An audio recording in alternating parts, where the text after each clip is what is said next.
Hello friends, നമുക്കിന്ന് ഈ model dress cutting video കണ്ടാലോ. അതിനായി നമ്മൾ തുണി എടുത്ത് നീളത്തിൽ വിരിച്ചിടുക. എന്നിട്ട് നമ്മളെ തുണിയുടെ നീളം എന്ന് പറയുന്നത് 18 ഇഞ്ചും വീതി എന്ന് പറയുന്നത് 27 ഇഞ്ചുമാണ്. ഇനി നമുക്ക് ഈ തുണിയെ 4 ആയിട്ട് മടക്കിയിട്ട് നമ്മളെ കൈക്കുഴി വെട്ടാനായി 3 ഇഞ്ച് വീതിയിലും 2 ഇഞ്ച് നീളത്തിലും നമുക്കിത് വരച്ച് ഒരു കർവ് ഷേപ്പ് കൊടുത്തിട്ട് നമുക്ക് കട്ട് ചെയ്തെടുക്കാം.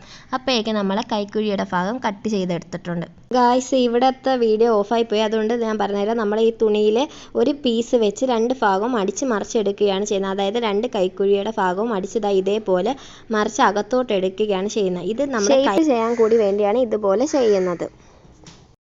ഇനി നമുക്ക് ചീത്ത വശം അകത്തോട്ട് അടിച്ച് മറിച്ചെടുക്കാം. അതായത് നമ്മൾ കൈ വെട്ടിയ ഭാഗത്ത് നിന്ന് നേരെ സ്ട്രെയിറ്റ് നമുക്ക് ഈ തുണിയെ മടക്കി അടിക്കാം. ഇത് നമുക്ക് പ്ലീറ്റ് എടുത്ത് വെക്കുന്നതിന് വേണ്ടിയുള്ള നെക്ക് ഭാഗമാണ്. നെക്ക് ഭാഗം ഇതേപോലെ അടിച്ചതിന് ശേഷം നമ്മളിതാ ഇതേപോലെ പ്ലീറ്റ് എടുത്ത് കൊടുക്കുകയാണ് ചെയ്യുന്നത്.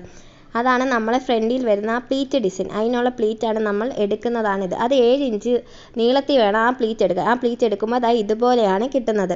ഇപ്പോൾ നമ്മുടെ ഉടുപ്പിൻ്റെ ഒരു സൈഡ് ശരിയായിട്ടുണ്ട്. ഇതേപോലെ തന്നെ മറ്റേ സൈഡും അടിച്ചെടുത്ത ശേഷം നമുക്ക് ഇത് രണ്ടും കൂടെ ചേർത്ത് വെക്കാം.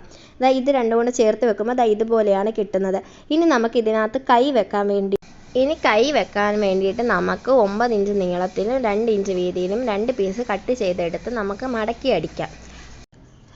അടിച്ചെടുക്കുമ്പോൾ ഇതുപോലെ 2 പീസായിട്ടാണ് വരുന്നത്. ഇതിന് നമുക്ക് ഉടുപ്പിലേക്ക് അടിച്ചു വെക്കാം. അതിനായി നമ്മൾ ഉടുപ്പിൻ്റെ 2 അറ്റത്തും വെച്ചിട്ട് നല്ല വശം ചേർത്ത് നമുക്കിതൊന്ന് തയ്ച്ച് കൊടുക്കാം. അപ്പോഴേക്കും നമ്മളെ കൈ ശരി. ഇനി നമുക്ക് ഉടുപ്പിൻ്റെ തായ് ഭാഗം ഇതുപോലെ മടക്കി അടിച്ചു കൊടുക്കാം. ഇത് 2 സൈഡും ഇതുപോലെ അടിച്ചെടുക്കുമ്പോൾ ഇതുപോലെ വൃത്തിയിൽ വരും. ഇനി നമുക്ക് ഇതുപോലെ 2 സൈഡും നമുക്ക് ഉടുപ്പിൻ്റെ അടിച്ചെടുത്ത് ഫിനിഷ് ചെയ്യാം. അപ്പോഴേക്കും നമ്മൾ ഉടുപ്പിൻ്റെ സ്റ്റിച്ചിങ് കഴിഞ്ഞിട്ടുണ്ട്. ഇത്രയുള്ള വളരെ സിമ്പിളായിട്ട് നമുക്ക് തയ്ച്ചെടുക്കാവുന്നതേ ഉള്ളൂ. അപ്പോൾ ഇതാണ് നമ്മുടെ ഉടുപ്പിൻ്റെ ഫൈനൽ റിസൾട്ട്. എല്ലാവർക്കും ഇഷ്ടപ്പെട്ടെങ്കിൽ നമ്മളെ വീഡിയോ ഒന്ന് സപ്പോർട്ട് ചെയ്യണേ ഗായ്സ്. അപ്പോൾ ഓക്കെ, ബൈ ബൈ, ടാറ്റ.